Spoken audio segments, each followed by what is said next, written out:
Shashi Tharoor ji. Thank you, Madam Speaker.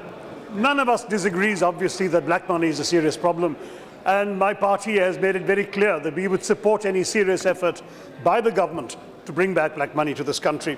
But this bill, Madam Speaker, has 4 fatal flaws. And I'd like to briefly touch on each of these because the government should be conscious that we are not supporting them blindly. We understand that there are some real limitations we would have liked to have seen improved. The first is that this bill rests on the premise that foreign assets, foreign accounts are the principal problem in black money. They are not, madam. We actually have no real idea of the scale of the problem. The Ministry of Finance says that there is no official estimate. They're right. We've all heard a number of figures advanced during this debate. The most objective source, the US-based Global Financial Integrity, came up with a report saying that in the entire period from 1948 to 2008, there was $213 billion lost, which is about 20 lakh crores. The honourable member from Andhra Pradesh mentioned a more recent report with 28 billion. But even if you take the higher figure, I beg your pardon, with 28 lakh crores, but you're still ending up not with 15 lakhs per Indian, but under 25,000 rupees per Indian. So first of all, the scale of the problem is much smaller than people assume. More important, that domestic black money is a much higher figure and is a much larger problem. Yet domestic tax evasion remains a civilian offence, whereas this bill criminalizes foreign assets. Let's face it, madam, this bill is a pure political diversion by the BJP to distract the people from the government's failure to actually tackle black money generation in this country within India. In fact, even black money generated abroad, as has been pointed out by many speakers, is brought back to India as FDI, the so-called round-tripping, especially through investment havens like Mauritius. During the last financial year, $4.9 billion came in that way from Mauritius. So if this is indeed as ambitious a bill as the minister says, the ambition seems to consist of scratching the tip of the iceberg, while the real part of the iceberg remains in this country. The second fatal flaw, Madam Speaker, is that there is no mechanism to actually retrieve information on defaulters.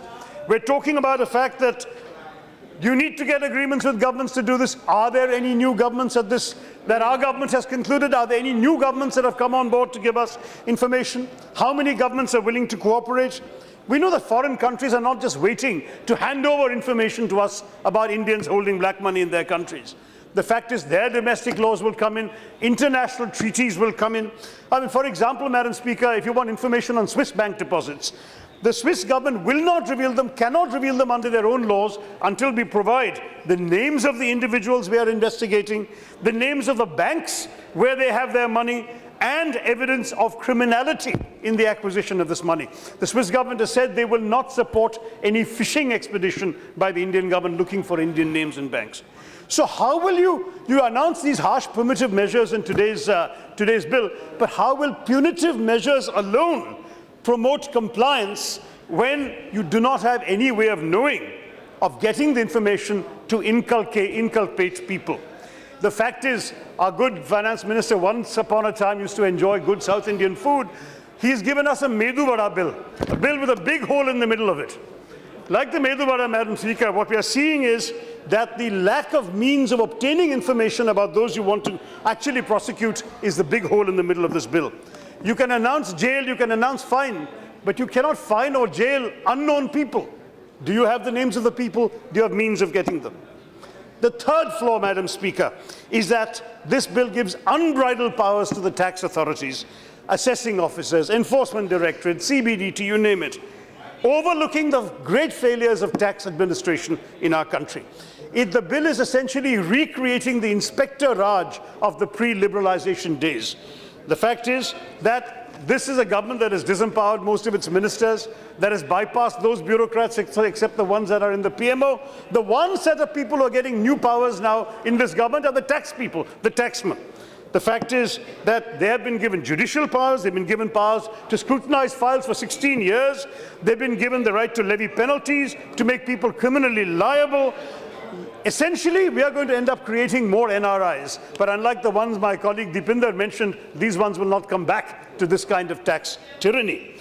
My bigger worry is this will also drive away businesses, because this law applies to businesses also, and that it doesn't square with the government's vaunted determination to improve India's ease of doing business. There are no safeguards for protecting the innocent.